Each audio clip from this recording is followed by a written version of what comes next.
Good evening. I'm Stuart Fischer, your producer and director for this evening's performance. Tonight, Just a Stage I'm Going Through Productions is proud to present a special presentation, a Zoom reading of Paul Marsh's one-act play, A Final Shabbos. The playwright, Mr. Marsh, is here this evening and will be available after the presentation to participate in a talkback with audience members and the cast.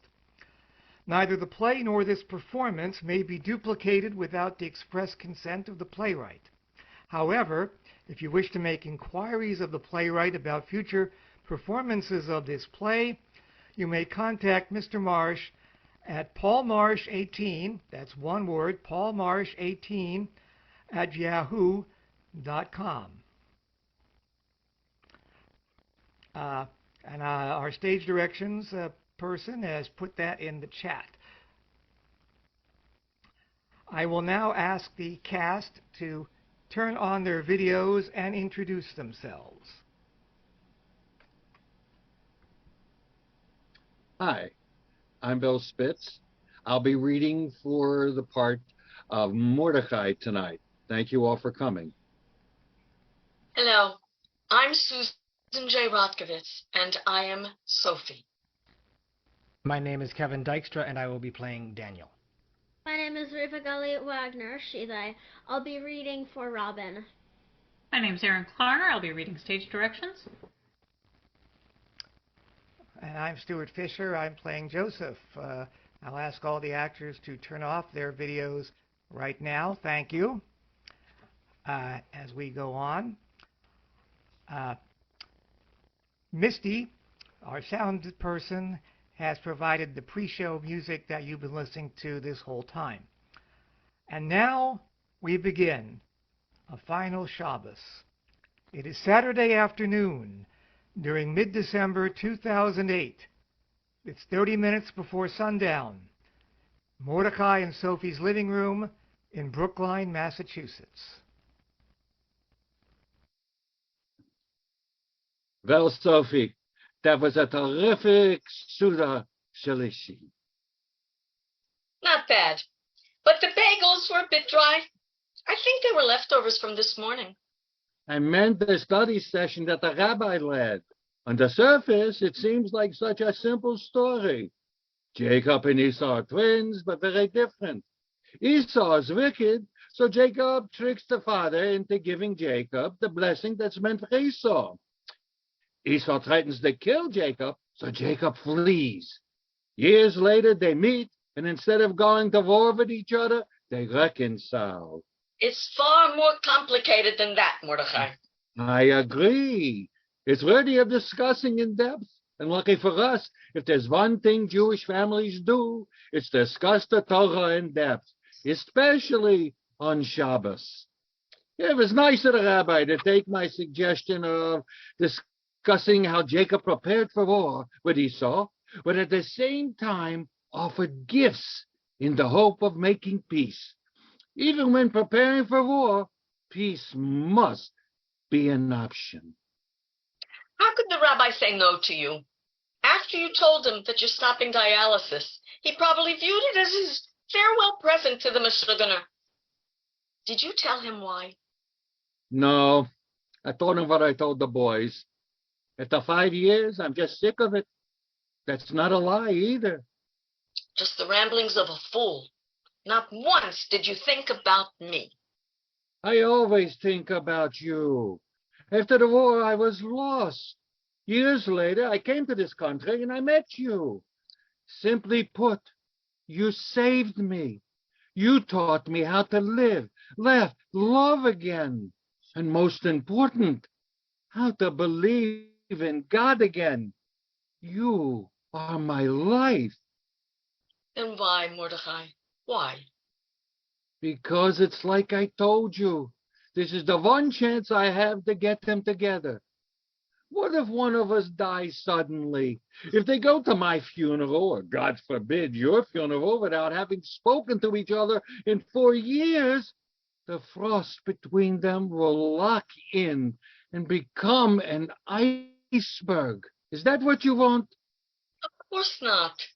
This was simply the only way. Do you think they'd have agreed to be with each other if I weren't going to be gone by the middle of next week? They won't even be at the same Seder together. I know, but... And it's working.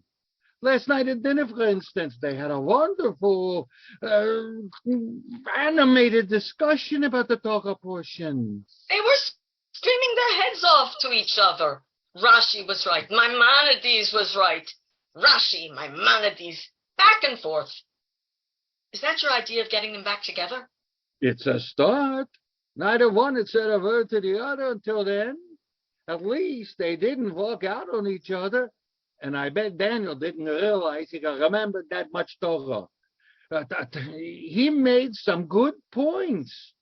Nice to see that the Prostagoy didn't totally wipe out the Jewish part of his brain. Would you like some tea? I almost got frostbite out there. No, thank you. I'm going to go make sure Robin's all packed up. Okay. Look, Joseph, we have to keep talking to him until we get him to change his mind. But what if he won't? Sadness is a pretty powerful emotion, and he's been sad every time I've been with him for quite some time now. I know. I see the same thing when I'm with him. I'm sure even Robin has seen it. Honey, have you noticed Grandpa appearing sad because of the dialysis? I can see he's sad, but I really don't think You that... see, Joseph, it's so clear a 12-year-old can see it. He's depressed, and this whole I'm stopping dialysis thing is nothing more than a cry for help. Dad, do you think he might really go through with it? He might. But deep down, he doesn't want to. That's why he gave us this warning. What warning? The whole reason he wanted us to come was so he could hear how much we all need him, and how that need is greater than his need to stop the frustration of endless dialysis. Why do you think he walked home so fast? He wanted to give us time alone to think of a plan. If you had studied psychology instead of medicine, you'd know a little bit more about people. Oh, I'm sorry my MD from Johns Hopkins doesn't impress you. Leave it to you to start talking a tiny bit of sense and then to ruin it with the whole I'm a PhD, you're an MD crap. Hey! I'm sorry, sweetheart. That's okay. I hear worse from my dad all the time. When? When I'm out of the room and you're talking to Grandpa on the phone. That goddamn Joseph just wants to turn you against me. Lovely. Just lovely. Anyway, what I think Grandpa really wants is... Don't you still have homework to do? Yes, some reading and math. You haven't been doing your math here, have you? No, of course not. I would never write on Shabbat. When I'm here, I've just been doing my reading. I'll start on my math when we get home. I thought your school was getting away from giving homework over the weekends. It is. A lot of schools are. I know. You know, Ezra and Isaac are jealous. They both wish they were a few years younger with the hope that Maimonides would do the same thing as the public schools. They'll never change. Can you just drop it for once? What I don't understand, Robin, is how come you have so much homework this weekend? Honey, you know why you keep getting backed up on your homework and have to do it on the weekends, don't you? It's because you spend every afternoon with your friend Molly. She's my best friend. I know. She's your BLT. That's BFF. Whatever she is. You don't need to see her every day. And this has been going on since 6th grade. Anything you're doing with her couldn't be as important as your schoolwork. Your mother and I agree about that. She's just not being tough enough with you to get it to change. You don't mind when I'm home on the weekends and I go to a friend's house every Saturday afternoon? Well, I did mind over the summer when you were getting together so late in the day that it shortened our evening together. For the last few months, it's been better. But my point is that you need to understand that school is number one. Robin, sweetie, I packed up your stuff, but I couldn't find your toothbrush. I'll go look for it. While you're up there, do your reading. Okay. Ah, so boys, you finally made it. Dad, the only reason I even would have thought to join you on your Sherman's march through Brookline would be to pick up Mom when she collapsed. Don't you worry about me. I can still keep up with your father. And for now... Dad, we still need to talk about this. What's to talk about? I made my decision. Why ruin my father's Final Shabbos by arguing about something that's not for the sake of heaven? That's where you're wrong. It's right in the Torah, which makes it for the sake of heaven. Here, I'll find it for you. I know where it is. Here it is. Moses said to the children of Israel, I set before you the choice of life and death. Choose life. I contend he was referring to spiritual life. Oh, he might have been referring to both. We're not through talking, Dad. We need you too much to leave tonight without changing your mind. I agree. That's a first. Doesn't that prove how much we care about you? It was colder outside than I realized. Is there any more hot water, Dad? Or I can't boil more now, can I? No, you can't. But there's still enough water in the kettle for another couple of cups. Is that a good idea, Daniel? I noticed you had tea at the Suda Shlishi. So? Well, you do tend to have a weepy bladder. Mom, You still haven't had that checked out? I'm fine. And I'm sure you're no better than me. We do share the same genes and birthday. I'm fit as a fiddle. Must come from living a good life. From not living at all.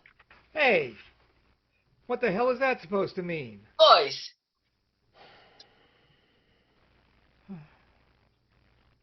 I found my toothbrush, Grandma, where was it? in the bathroom. I looked in the bathroom. It wasn't right on the sink, was it? What? No, I had to put it in the medicine cabinet. I don't know what I was thinking. I'm sorry. No need to apologize. I was just afraid I was losing my mind. I'm going to pour the tea. Anybody want the other cup? Didn't you have tea at the Suda Salishi? Yeah, so? You know, the weepy bladder. You told Robin? It came up in conversation. How? Don't worry, Daniel. She's not trying to make you look bad. She talks about the Prostagoy's health issues as well. Tell me, this guy, what kind of homework do you have? Reading for history and English, and some math. Of what kind of math? Conic sections. Sections? In the old country, we just had numbers. You mean something came after numbers? Oh, I know it comes after numbers. You know? You know less math than I do. What came after numbers? Deuteronomy. Boys. 1, 2, 3. Oi! Grandpa, do you want me to teach you about conic sections? Will you please go upstairs and do your reading? All right. I'll go read. I'm really concerned about her. Why? She's magnificent. I know. It just bothers me that she doesn't work hard enough in school. Well, how are her grades? Mostly B's, with a couple of A's sprinkled in. That sounds pretty good. It's fine. But she could probably get all A's if she would just apply herself instead of spending every afternoon with her friend Molly. Still, that's better marks than I ever got. That was a different time. You needed different skills to succeed. You had them, and you worked very hard to provide for us. You always had your priorities straight. Hey, maybe you could talk to Robin. She needs someone like you to tell her what's important. Don't you agree, Joseph? Well, it couldn't hurt, Dad. Well, I would never refuse to talk to my Shana Mädel, but you boys give me too much credit. Great. Hey, Mom, if you won't let me have tea, is there at least something I can have for a snack? I'll go see if we have anything. Thanks. Oh, damn! I had a bagel and cream cheese at the Suda Shalishi. We're not having meat for dinner, are we? We are, but don't worry. Milk before meat is fine. Yeah, no problem with the cream cheese. But you should probably brush your teeth before we eat to get rid of the dairy. Don't tell me what to do.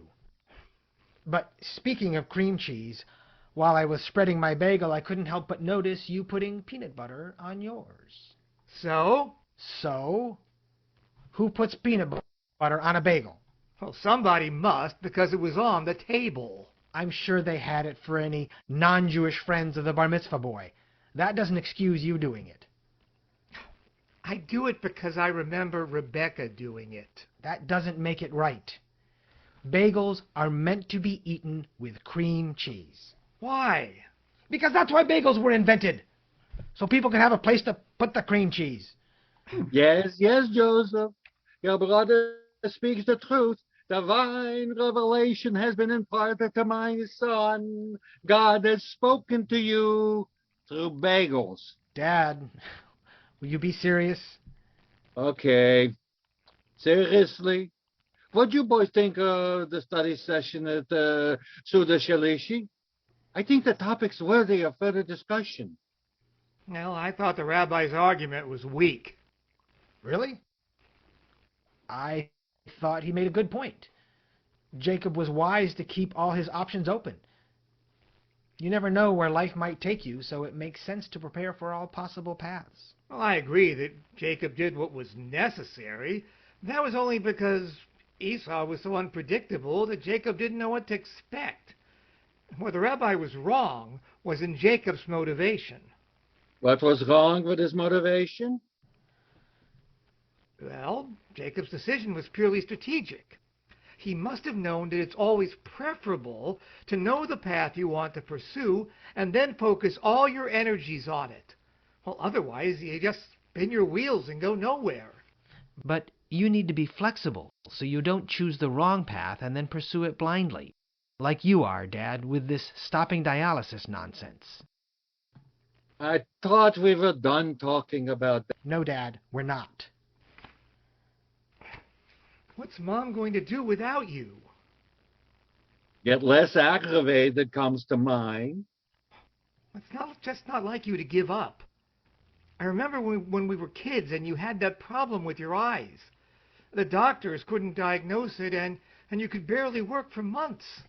I'll never forget how you called our relatives and friends and worked out a schedule to keep the butcher shop open.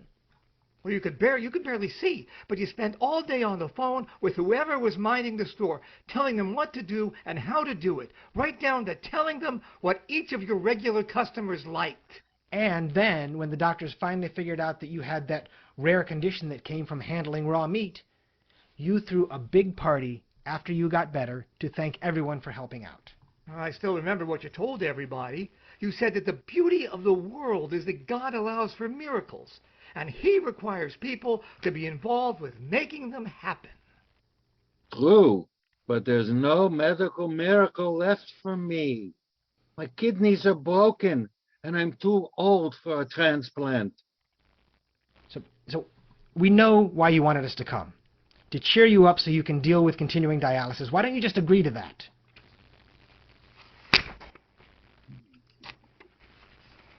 I have about 4 days left. That's not enough time for things to change. I believe Zadie would have had a different opinion about the importance of 4 days. How dare you bring mein Vater into this? How dare I not bring him into this? We're fighting for your life, which is something he was an expert on. Or have you forgotten where you spent your early teenage years? Joseph said, "It's not like you to give up." Well, where do you think you got it from? Do you think we've forgotten the stories you told us about him? How he took the small amount of food he was given and gave you most of it, even though you were younger and stronger? How he somehow willed himself to keep from getting sick so they wouldn't shoot him? And how he insisted on reciting the Shema with you every night and repeating key passages of each week's Torah portion in a whisper because Eitz Chaim He. The Torah is a tree of life for those who hold fast to it. How he died just 4 days before the liberation. 4 days. And I might have known my grandfather instead of just being named for him. You should be proud to carry his name. I am proud. He ran out of time, but he never gave up. Dialysis would have been a walk in the park for him. He would never have grown tired of it. I know. But then why, Dad? Because I'm afraid I'm running out of time. So please, can't we just talk about the Parsha and what the rabbi had to say about it? Okay. I've run out of ways to try and convince you. I haven't, but it seems like half of what I say is meaningless. Well, I wouldn't say fully half. No, Dad. That's a line from a song on the Beatles' self-titled double album. The White Album. Well, it's not actually titled that. People just call it that because of the plain white cover. I know that, but everybody calls it the White Album. But that doesn't make it right. And not everybody calls it the White Album. Obviously, not everybody calls it the White Album. But do you know who does call it the White Album, Joseph?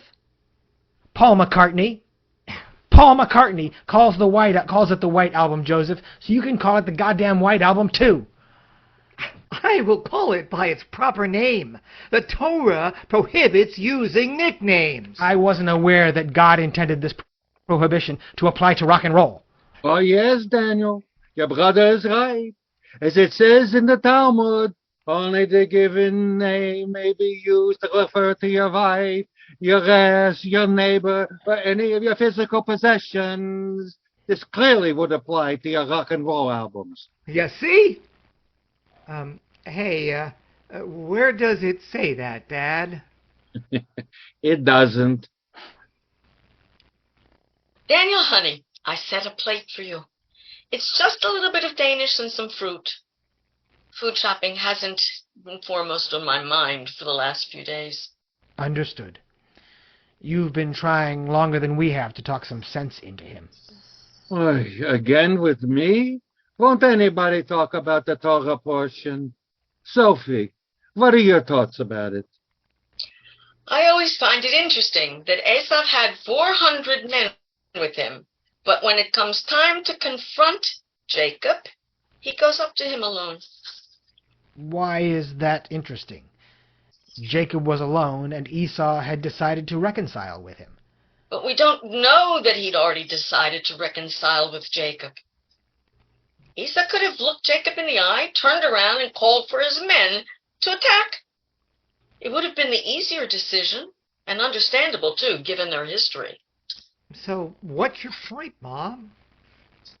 My point is that you may think you find comfort in making the easy decision by surrounding yourself with those who agree with you, or whatever other rationales you need.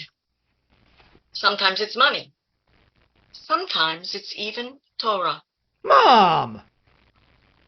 Applied without proper care, the Torah can lead to poor decision-making. When you're making a decision that's that important, you have to accept that you're doing it on your own. Your support system can't make the decision for you. I contend that if Esau had approached Jacob with his army behind him, Esau would have killed him. We know that he's killed other men before. Thank God that for at least that one moment, Esau was willing to consider another way. Not to mention the courage it then took to carry out the decision. What if Esau's army felt betrayed and turned on him because they weren't willing to change their own way of thinking? A way of thinking that Esau himself had hammered into them for years. That's a good point. Getting out of your comfort zone can be risky. But you're all making it sound like Esau was righteous. Jacob, he was the righteous one. Esau was wicked. Esau was flawed. The gates of repentance are always open. Exactly. Well, boys, Well, what? Huh? At least maybe now you understand how difficult my decision was. Talk about getting out of your, what'd you call it, the comfort zone. Whoa, whoa, whoa, whoa. Just because you're willing to make a life-altering decision doesn't automatically mean it's the right one. Oi, another country heard from. Mom's right, Dad. The whole family thinks you're making the wrong decision. Mom, Joseph and I, Beth. I'm shocked that Beth would disagree with the decision I made. Well, don't be. She was very distraught when I told her Thursday night. I would think she wouldn't mind having me out of the way. If you don't believe me, you can hear it directly from her.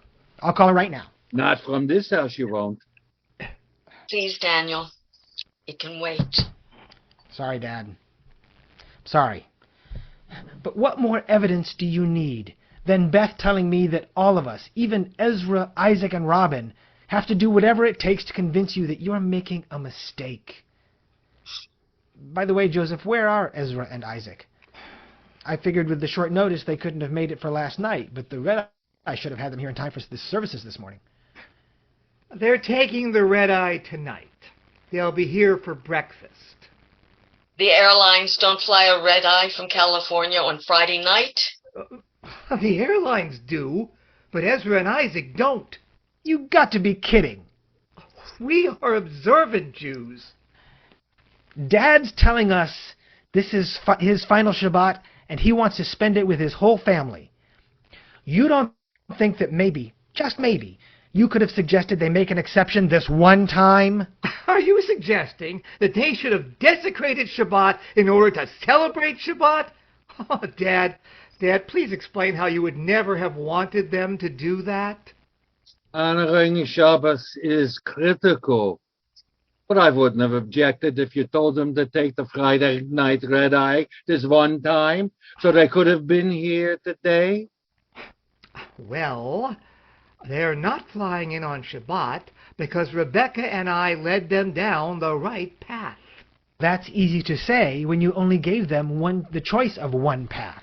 Look, I don't deny that we tried to shield Ezra and Isaac from going down the wrong path. That's better than you've done. You're not doing anything to lead Robin down the right path. Robin's on 20 different paths, sometimes all on the same day. And you have no idea how to guide her down the right one. How can I? I've never been a 12-year-old girl. You know what a dreamer she is. First she wants to be a soccer star. Then she wants to be president of the United Way. Then she wants to be a soccer star while being president of the United Way. A woman for the new millennium. Add to that, her hormones are starting to rage with boy craziness. Do you know that in the last week alone, 3 different boys have asked her out on dates? It's freaking me out. At least they have good taste. No argument there. But I still think 12 is awfully young to be going on dates. When we were 12, all we were interested in was sports. Yeah, speaking of dates, Daniel, can you remind me when Robin's bat mitzvah date is? She doesn't have one yet. But temples usually assign them 3 years in advance. Oh, that's right. You don't belong to a shul. Don't worry. She'll be bat mitzvahed. How? We'll rent a place and hire a rabbi. And who's going to teach her what she knows? We'll hire a tutor. To teach her the blessings and now the chant from the Torah. But who is going to teach her about the Parsha, her Torah portion, and what it really means? Who's going to teach her that she should be proud about taking her first step into Jewish adulthood? Oh, Dad won't be here, and I'm persona non grata, so it won't be me. And I know it sure as hell won't be you. Joseph! I'm sorry, Mom, but it's true. He can't teach her about being a Jewish adult because he has no idea about what it means to be a Jewish adult. And I suppose you know the one and only way to be a Jewish adult. There are a million ways to live as a Jewish life. And despite all those choices, he chooses to wander aimlessly through life, which is the exact opposite of how a Jew is supposed to live. Didn't we wander aimlessly in the desert for 40 years? Well, physically, perhaps, but we were preparing ourselves spiritually the whole time. Like the golden calf? That was a real spiritual awakening. Well, we made mistakes and we learned from them. That's okay as long as you're trying to move forward towards something worthwhile. Okay, You're a fine one to talk about being willing to make mistakes. People who live in cocoons shouldn't throw stones. All I'm saying is that you have no plan for anything, so you waste time going from one dead end to another. I mean, look at the relationships you've had since the divorce. And don't think that Dad hasn't told me about them. Each one with less potential than the one before. Barbara, Miriam, Christina. What was wrong with Christina? It couldn't have gone anywhere. I mean, you weren't thinking of marrying her, were you? When things were still going well, we were talking about possibly getting married. Would you have actually considered having a child with her? Probably. Oh, that's just great. Bring a child into the world that's totally cut off. Oh, but that shouldn't surprise me, now. You've already cut yourself off from everything that's important. Even if I have, it's my business. What do you care? Because when one letter in the Torah is wrong, the entire Torah is unkosher. The truth be told, I really don't care about you. You want to cut yourself off from your sacred birthright? Be my guest. I didn't cut myself off from my birthright. You put hair on your arms and stole it. That's how Jacob stole the blessing, you apicorus. How dare you call me an atheist for making a mistake? But that just proves my point. You live exactly the way Dad does, only with him it's sincere. For you it's just an excuse not to think for yourself. Oh, I think enough to know that the real damage is what you've done to Robin. You've taken an entire branch of our family tree and cut it off. Robin's Jewish. Oh, not for long if she doesn't know what it means to be Jewish. You know what direction she'll probably go in? You don't care. Oh, you make me sick. Watch it, Joseph. It's self-hating Jews like you that are destroying our people. Mom, I'm telling you. When Hitler tried to start with Dad, you'd be more than happy to finish. Why, you... Oh, Daniel comes at Joseph and they wrestle each other to the floor. Boys, stop it! They stop wrestling and listen to her. Don't you see what you're doing to your father? What you're doing to me? I remember being so proud that I used to tell people that you were going to be a doctor and you were getting a PhD. But now I'm wondering why we sent you. Daniel, you don't seem to know any more about people than I do. Joseph, you don't seem to know how to identify the cause of a problem, much less fix it. You've already caused the binding of Mordechai, but you forgot to bring a ram to save him. And once he's gone, I'll be the next victim sacrificed on your altar of hatred. Because without your father by my side, I won't have the strength to withstand it. So please, just please.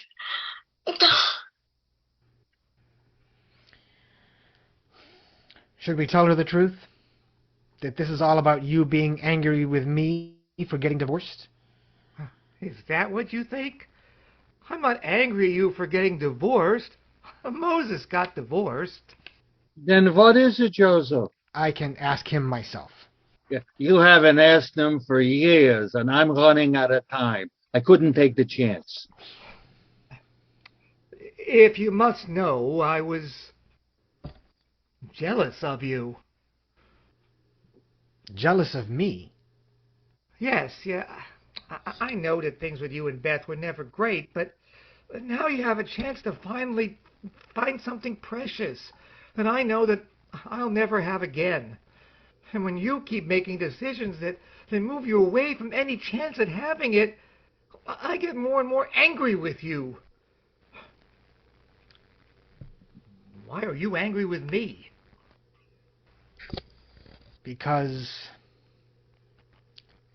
I'm jealous of you. You're jealous of a widower? I'm jealous because even when things with Beth and me were good, it was nothing like what you and Rebecca had.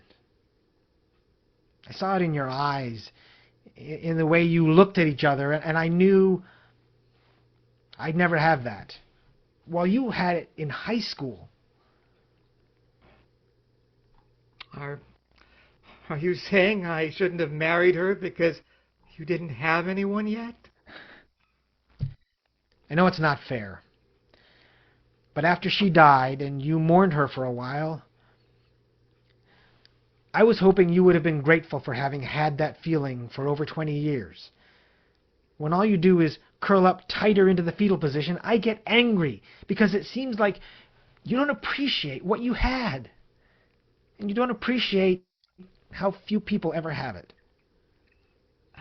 If I'm paralyzed, it's only because I loved her so deeply. I know. But you could have turned to me. I'm your brother. I'd have been there for you. Knowing why you didn't just got me angrier. I was so angry with you by then, I felt like I didn't even have a brother. You know, you wouldn't be so angry with each other if you really hated each other. Joseph, do you want your brother back? Yes. Daniel, how about you? I'm tired of feeling more alone than an only child. Well, you both want each other, and you finally talk to each other about your feelings. Isn't it really silly to still be angry? Yes. Daniel and Joseph embrace each other. It's going to take some time. It might take a lifetime. But I'm willing to try. That's good. I'm proud of you boys, my sons. Hey, Daniel, how about I buy you that last cup of tea? Aren't you concerned about my weepy bladder? No. We'll just give you one of Dad's Depends to wear. Hey, I don't wear Depends. Where is everyone? Your father and Uncle Joseph went into the kitchen for some tea. Alone? No, Grandma's in with them. Oh, good. They need a referee, especially if there's boiling water around. It's okay. They've cleared the air. Really? All I heard was screaming. Oh, that was the storm before the calm. After 4 years, I'd wondered if they'd ever talk to each other again. Everybody can learn to see the good in someone else. I don't agree. Sometimes people just don't like each other. The way you don't like my mom. What are you talking about? Of course I like your mother.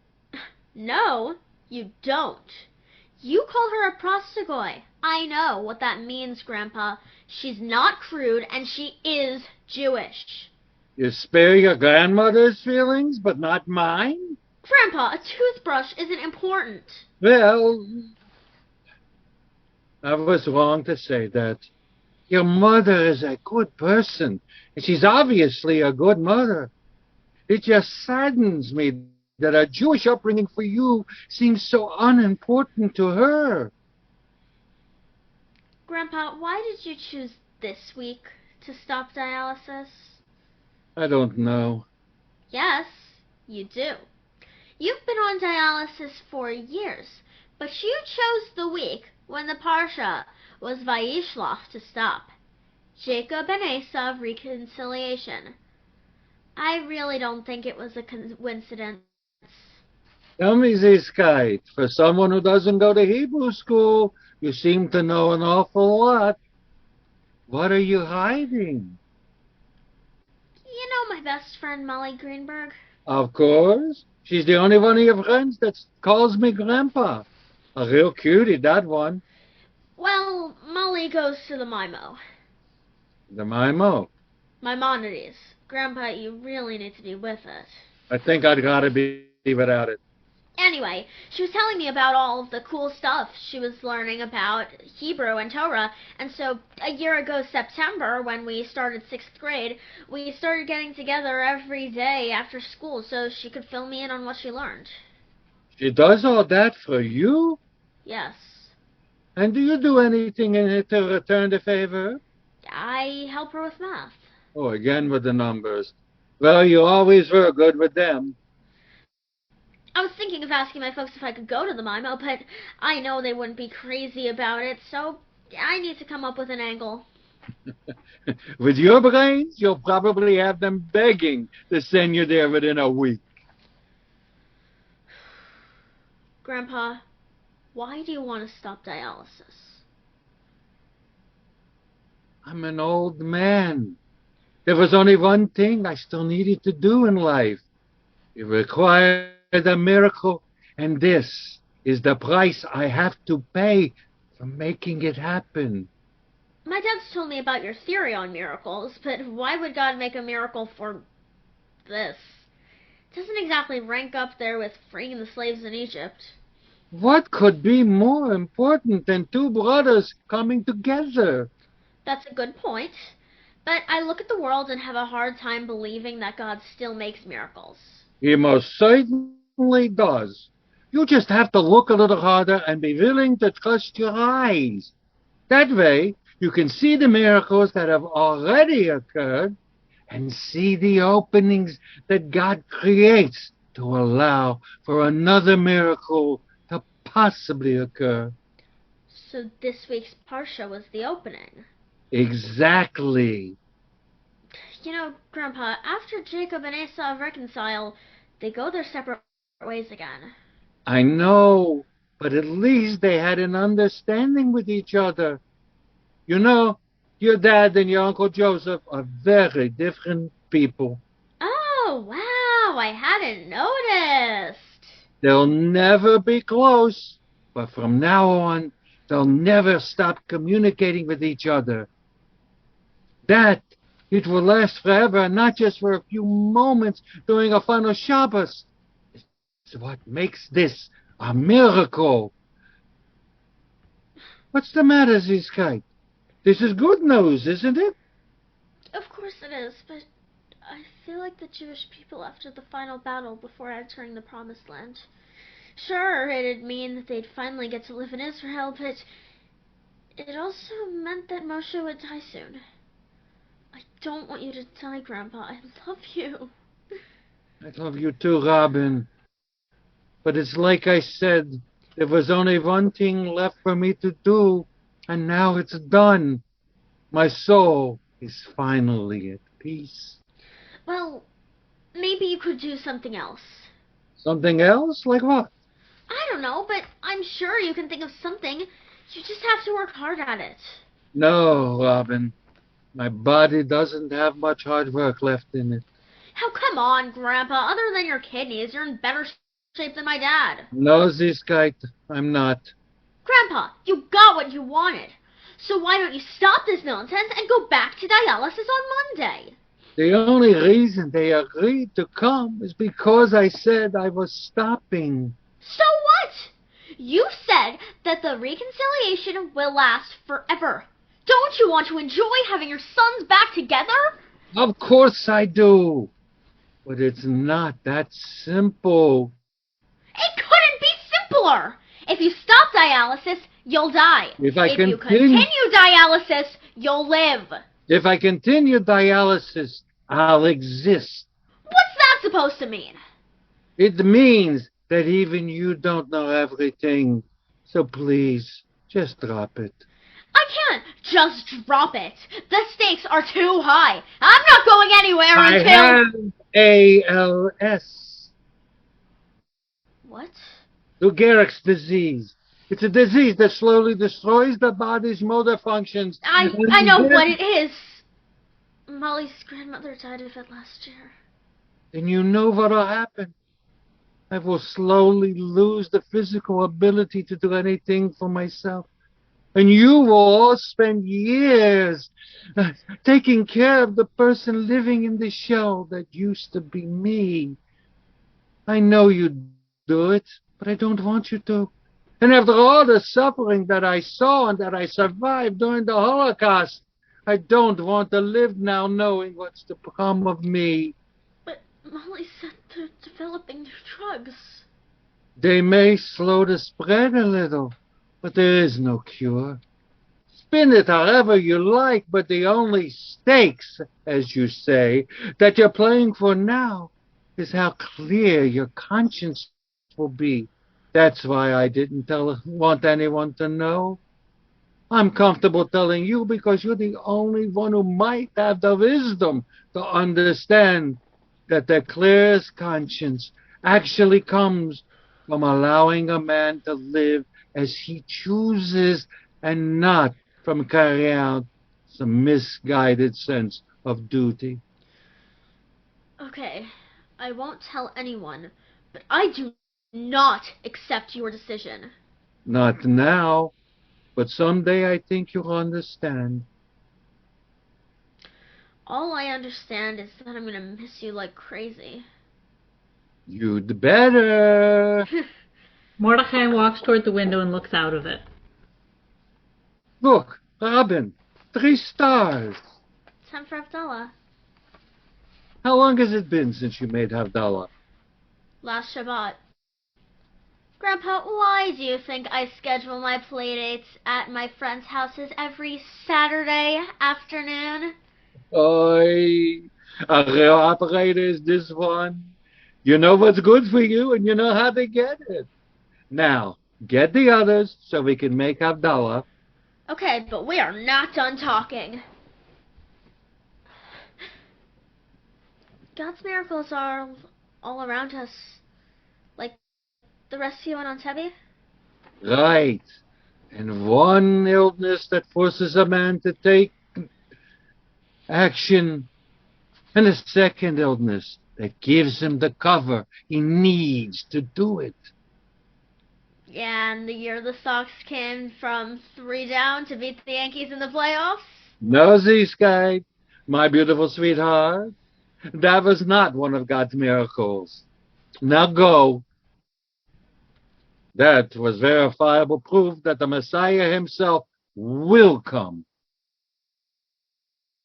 What are you babbling about? Oh, nothing important. The boys told me they talked. They did. They promised me that they'd never stop talking. But that's good. They even said they want to come to both Seders next year. That's terrific. Mordechai, as they were talking, I started seeing things differently. Now that I have the boys back, I realize I may be able to carry on without you, if leaving us is still what you want to do. It is. But what better gift for my soul to take with it than knowing that my final Shabbos was the best one we ever had? I agree. But you have to promise me one thing. Anything, my darling. You have to promise me that after they leave, you'll make love with me for as long as you have the strength. And you'll listen while I say, I love you, over and over again. One of those I love yous might get you to change your mind. I promise to listen with both ears. But, Sophie, I can't promise that I'll give you the answer you want. If I can't convince you, then let me cuddle by your side until it's time. If you have to go, I want you to take a piece of my soul with you. After all, I don't want some angel coming in, swooping and stealing you away before it's my time to join you. You've got a deal, Sophie. As the kids say, you still turn me up. Turn you over. I still turn you over. Well, whatever you do, I can't get enough of it. They embrace and kiss. Here they are! And as soon as Shabbat is over, I'm going to call Beth and tell her that we need to determine about a bat mitzvah date for Robin. I'll let you all know as soon as we have it figured out. That would be wonderful. Well, I know I'll be there. And if you want some suggestions on planning the reception, well, I've been through it twice. Pick a day to come to shul with me, and we can talk about it after services. I'll save a seat for you. The seat may go empty, Joseph. I'll save it anyway. Look, I don't need you to... Why don't you discuss it over dinner one night instead?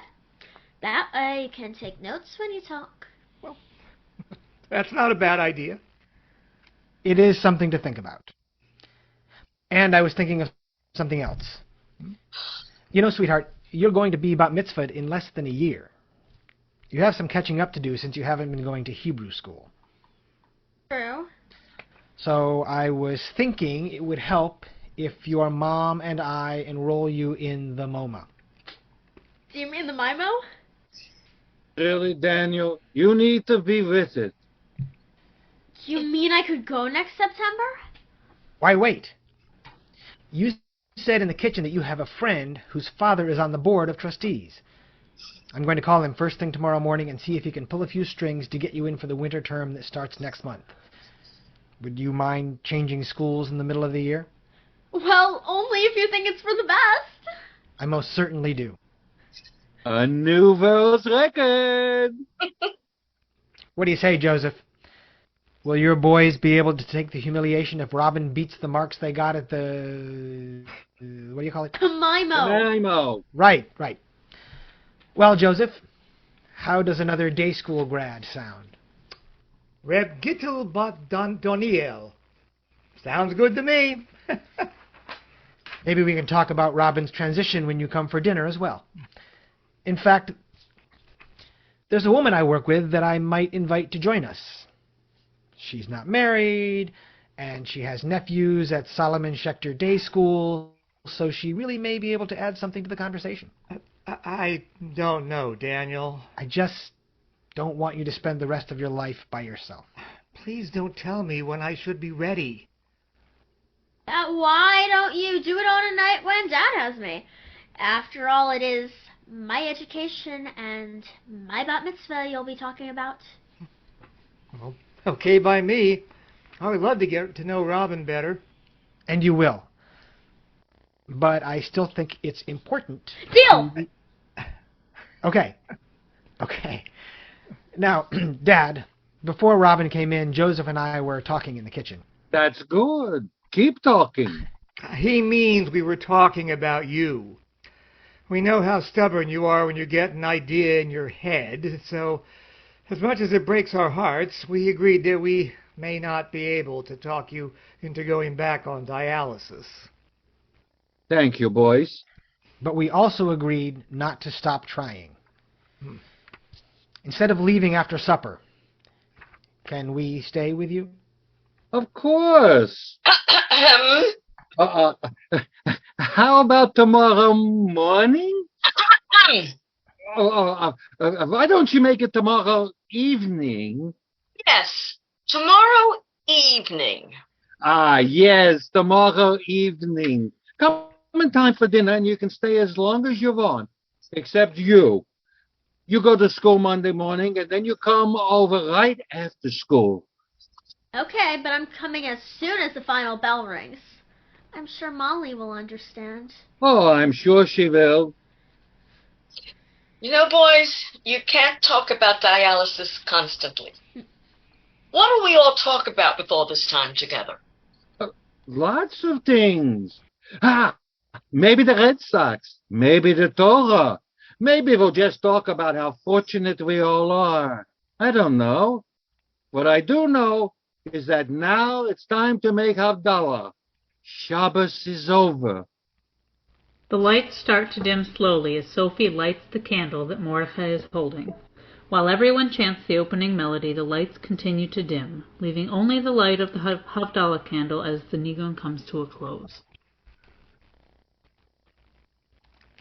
This evening, the Just a Stage I'm Going Through theater production group has brought you a performance of Paul Marsh's play of Final Shabbos. I want to again recognize our players this evening. Bill Spitz played Mordechai. Susan Rotkovitz played Sophie. Kevin Dykstra played Daniel. And Riva Wagner played Robin. I played Joseph, and Erin Klarner read the stage directions. I would like to now ask the playwright, Paul Marsh, to turn on his video to be recognized. Paul? There he is. Wonderful play. As noted earlier in a moment, Mr. Marsh will be available to talk back with the audience members and the cast. As I mentioned earlier, neither the play nor this performance may be duplicated without the express consent of the playwright. However, if you wish to make inquiries to the playwright about future performances of this play, you may contact Mr. Marsh at paulmarsh18, that's one word, paulmarsh18, at yahoo.com. I'm Stuart Fischer, the producer and director of this production, as well as the founder of the Just a Stage I'm Going Through production. Our technical director is Erin Klarner, with assistance provided by Misty and Emlyn Altman. Now, not only does this conclude our performance of the Final Shabbos, but this also concludes Just a Stage I'm Going Through's 2022-23 season of Zoom readings. 5 of the 6 performances this season are available on YouTube, and the links can be found on the group's Facebook page. Tonight's performance will be on YouTube within the next week. September 11th was a Tuesday, which we did earlier in the year, as a copyrighted work and that performance is not publicly available for viewing. Please join us in early December as we begin our next Zoom reading season with a holiday classic, the Mercury Theater on the Air's original 1938 radio broadcast of Dracula. I didn't say for which holiday it was a classic. And besides, the Mercury Theater originally broadcast Dracula in July.